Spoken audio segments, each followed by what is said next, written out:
Hello and welcome to this video about the new ZERØMOUSE blade. I want to give you an overview about this now final product and compare it to a different fingertip mouse, the Zaunkoenig M3K. The mouse comes in this little box with some blade warrior on top, chasing pure input on the side, as well as a reference to Final Mouse. Final Mouse made the electronics for this. Inside the box there are some guidelines what not to do, but like with every precision instrument, you should be careful when handling it and you'll be fine. And of course the mouse. The Final Mouse wireless puck is on my desk now.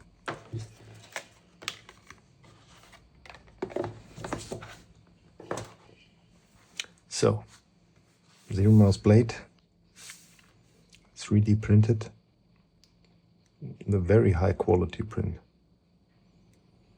You really need to look very close to see any layering. I don't know if you can see it. Here are some visible lines, but really you don't notice it while using it. The only visible signs probably from support structure on the bottom side, at least as far as I can tell. Luckily the mouse arrived without any defects, despite being shipped to the other side of the world basically. It's a later order number, so they have thickened the battery holders. Apparently they broke a few times when they were thinner.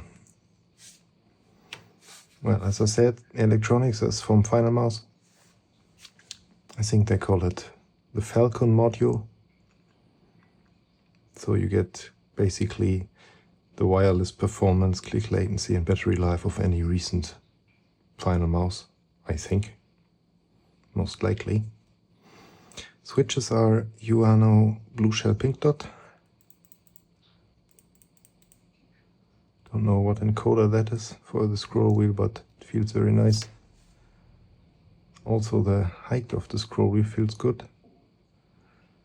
I never owned the previous iterations of these ZERØMOUSE mod kits, but from the pictures it looked like the scroll wheel was a lot higher in a quite uncomfortable position. This is now fine with me. Yeah, on the bottom side, 4 PTFE dots installed. You get a on-off switch and a USB-C port for charging or wired operation. It doesn't look like much.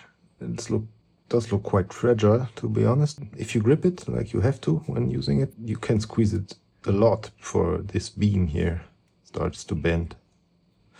But, well, you don't desk grip a fingertip mice. You can't aim with that much tension. Maybe if you get angry, but even then, I don't see this breaking in your hand. Well, I hope. Yeah, shape is nice. Nice right hand optimized design. This offset is very good, very comfortable. Many mice are like this. Well, obviously this means this is only for right hand users. You can't grip it with your left hand.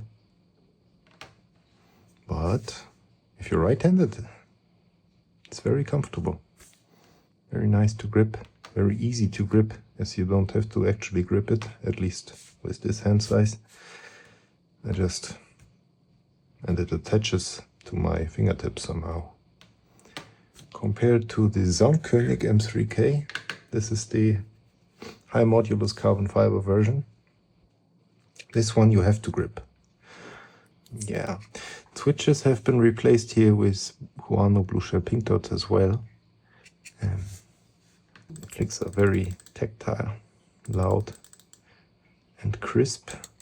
You either press these switches or you don't. In the ZERØMOUSE, you can move this key quite a lot, this trigger quite a lot before the switch actuates. So maybe pressed. Actuated. Maybe. Yes, no, maybe. Feels quite spongy to me. I hope I can get used to it. But after playing maybe 5 to 10 hours with it, I'm not used to it. But I hope I will.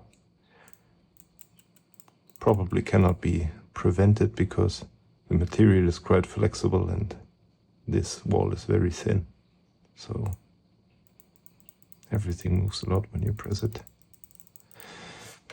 But otherwise, it's very comfortable, nice to hold, flawless performance as far as I can tell.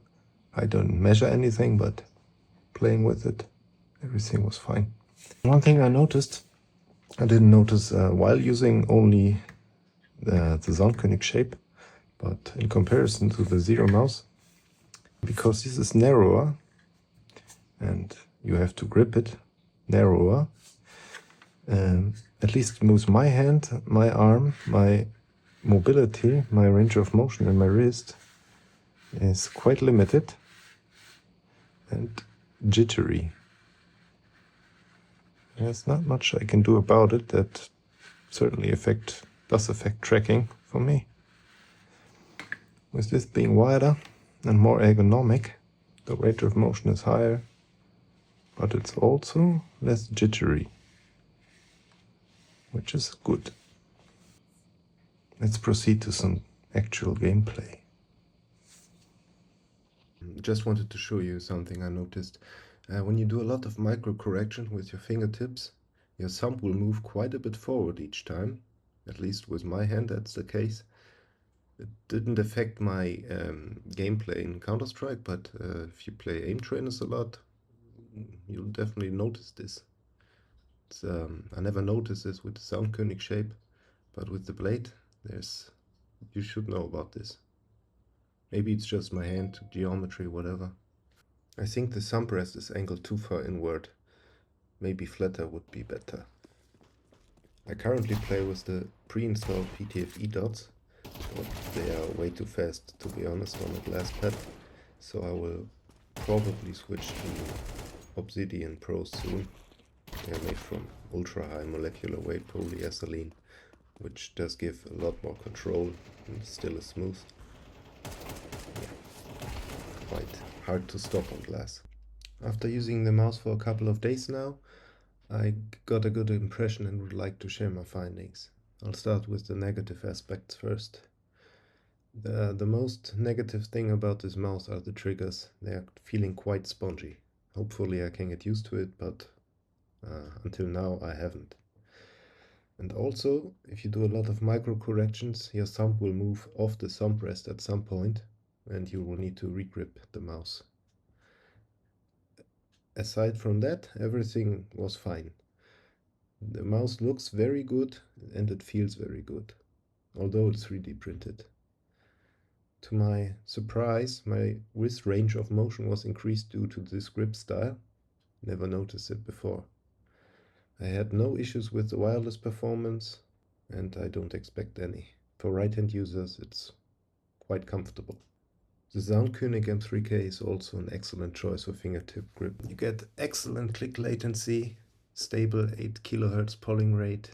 The surface is very grippy, very nice to touch, and you don't ever see fingerprints or something on it due to the sandblasted carbon fiber shell. The clicks are very precise, very crisp, feels great, and you never have to charge it, of course. What's not so good, apparently for me it limits my wrist range of motion, although I never have noticed it before.